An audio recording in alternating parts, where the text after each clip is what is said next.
Kebakaran menghanguskan sejumlah lapak pedagang di lantai 2 Pasar Penayung, Banda Aceh.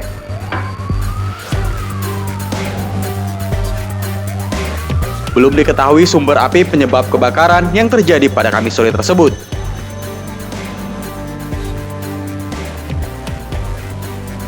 Sejumlah warga sekitar panik. Pemilik toko yang berada di sekitar lokasi langsung mengevakuasi barang-barang milik mereka untuk mencegah api terus meluas.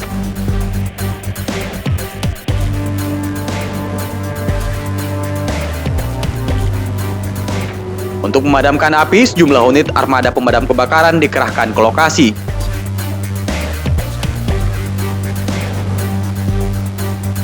Sejauh ini belum ada laporan korban jiwa akibat kebakaran di tengah pusat kota Banda Aceh itu.